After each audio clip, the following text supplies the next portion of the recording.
Muchas gracias por continuar con nosotros aquí en Vida y Estilo. Y bueno, llegó un momento muy especial porque se trata de nuestra salud y se trata principalmente, bueno, de algo que afecta a la mayoría de la población, que bueno, realmente es un gran porcentaje el que tiene este padecimiento, que es la migraña. Entonces se encuentra conmigo la doctora María del Carmen Torres, que le doy la bienvenida. ¿Cómo está, doctora?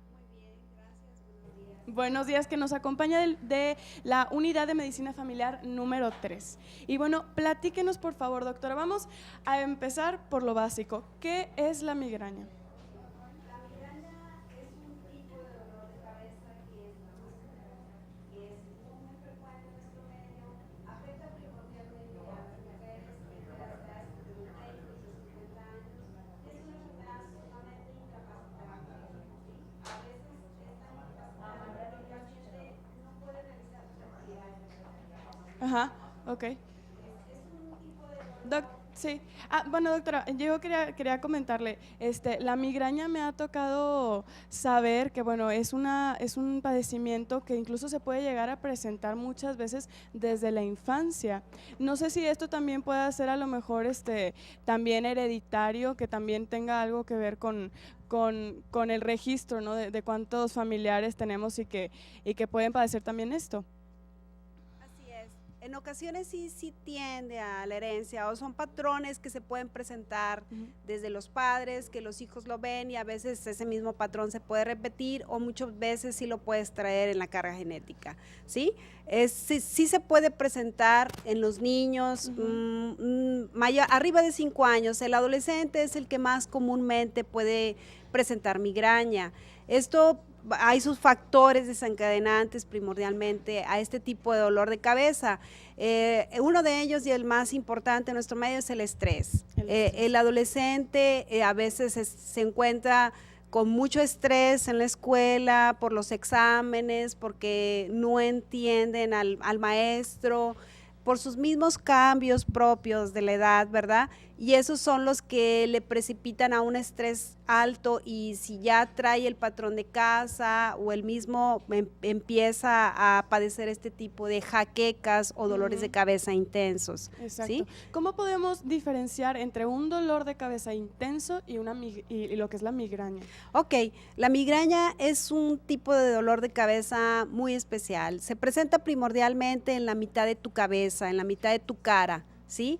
Se inicia en la frente, se irradia hacia atrás, hasta la nuca, como le llamamos, y es un tipo de dolor que tiende a ser de moderada intensidad a muy severo, y es un tipo de dolor punzante, pulsátil. El paciente lo siente principalmente en la sien y tiende a ser pulsátil. Eso es lo que es primordialmente, cómo lo diferencias. Los dolores de cabeza convencionales, que son por dolores de cabeza tensionales, tienden a ser de frente hacia atrás en la parte occipital de tu cabeza, pero la migraña siempre tiende a ser en un solo lado. Únicamente Así es. Una mitad. En una mitad de tu cara, ya sea, empieza en el ojo y a tu cabeza, es de unilateral. Y aparte, la migraña tiende a acompañarse de otro tipo de síntomas, como náuseas, vómitos, y algunos pacientes presentan lo que se llama aura. El aura quiere decir que el paciente siente que le va a dar ese dolor de cabeza y empieza a tener como manchas blancas, destellos luminosos y dice, ya me va a dar la migraña. Que en ocasiones eso se puede confundir con una baja depresión. Pudiera ejemplo, ser que como que tienen algún tipo de mareo o la luz les empieza a molestar mucho. Así es, puede ser una baja de presión, pero también puede ser una baja de glucosa. Esas casi siempre van acompañadas y pueden sentirse estos síntomas. De hecho, uno de los factores precipitantes en la migraña es que el paciente a veces hace ayunos prolongados y está sometido a estrés, entonces a la vez baja la presión arterial, baja la glucosa y entonces el paciente empieza a tener el aura, me va a dar el dolor de cabeza y luego ya se instala el dolor, ¿verdad? Exacto. Ahora, ¿cómo podemos aminorar los síntomas de la migraña? Porque sabemos que la migraña es un padecimiento incapacitante. Que, sí, y que además una vez que padeces de migraña, bueno, te va a acompañar toda la vida, pero hay maneras de poder aminorar estos síntomas y de llegar a controlarla. Así es. Una vez que está instalado el dolor, lo primordial que se tiene que hacer es, por ejemplo, dar masaje en las áreas donde está localizado el dolor. poner una compresa fría, evitar la luz directamente, de preferencia se le pide al paciente que esté acostado en un cuarto oscuro, donde no haya ruido, porque esos son factores detonantes de la migraña.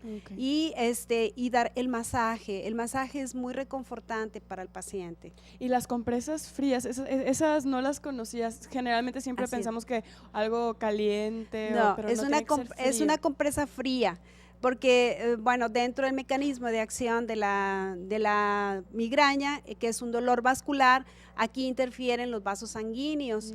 A ellos sufren primero un cierre, que es una vasoconstricción, y después se dilatan. Entonces el frío lo que tiende a hacer uno, primeramente, es esos vasos sanguíneos irrigan el músculo que se contrae.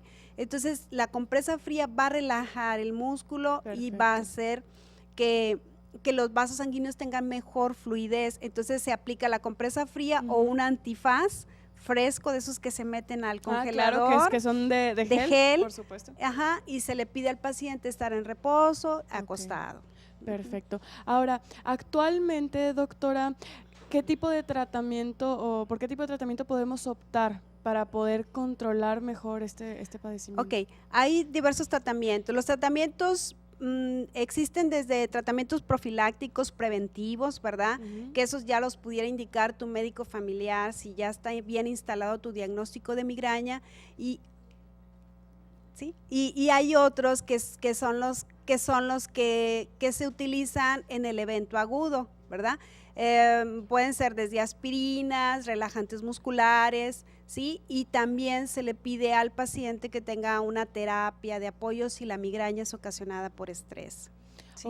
¿Qué otro tipo de recomendaciones nos daría, doctora? Por ejemplo, ¿hay algún tipo de alimento que pueda perjudicar también? Así es. Lo primordial, primeramente, es evitar alimentos tipo vinos tintos, queso. Primordialmente esos son los de los alimentos. Evitar el estrés, evitar posiciones incómodas, incorrectas, sobre todo cuando uno está con el uso de la computadora. Evitar cambios bruscos de temperatura, porque los cambios de la presión atmosférica también influyen en esto. Y el estrés primordialmente. Las causas primordiales de la migraña en un porcentaje muy alto es el estrés, ¿sí? Perfecto. Ahora, doctora, generalmente, bueno, comentábamos ahorita que este tipo de padecimiento se puede tener inclusive desde la infancia. ¿Más o menos a qué edad se empieza a presentar por primera vez? Lo más frecuente es en la edad media del adulto de 20 a 50 años, pero en la infancia regularmente después de los 5 años, cuando el niño ya ingresa a tener una socialización en la escuela, es cuando pudiéramos empezar a presentarlos. ¿Sí? Pero no es muy común, es más común de la adolescencia. A partir de la adolescencia, y la más frecuente es de 20 a 50 años y en la mujer. Y bueno, hay mucha gente que opta por utilizar medicamentos que, bueno, son medicamentos comerciales para los dolores de cabeza o las jaquecas normales, pero ¿es correcto que usen este tipo de medicamentos o deben de recurrir a otro tipo? Lo ideal es acudir con su médico familiar, primeramente para hacer bien el diagnóstico, que si se trata de una migraña o si se trata realmente de otro tipo de dolor de cabeza, ¿sí? Aquí, como te explico, tu médico familiar es el que va a hacer el diagnóstico. Aquí el diagnóstico es clínico primordialmente. Ya cuando el médico familiar encuentra algún otro dato en la exploración física, ya nos basaríamos en estudios especiales para poder llegar al diagnóstico. Lo ideal es nunca autorrecetarse, lo ideal es siempre acudir con tu médico familiar para que tu médico sea el que te oriente acerca de qué medicamentos podemos utilizar. Exactamente, porque obviamente hay que hacer mucho énfasis en que la migraña no es lo mismo que el dolor de cabeza. Así entonces es. Tiene otro tipo de tratamientos y sí es importante siempre recurrir a nuestro médico. Muchas gracias, doctora. Gracias por acompañarnos y gracias por este tema, porque bueno, seguramente esta información va a ser muy útil para muchas personas. La esperamos próximamente. Gracias. Y bueno, nos vamos a ir a un breve corte, pero usted quédese con nosotros porque apenas estamos comenzando y todavía quedan muchas sorpresas aquí en Vida y Estilo.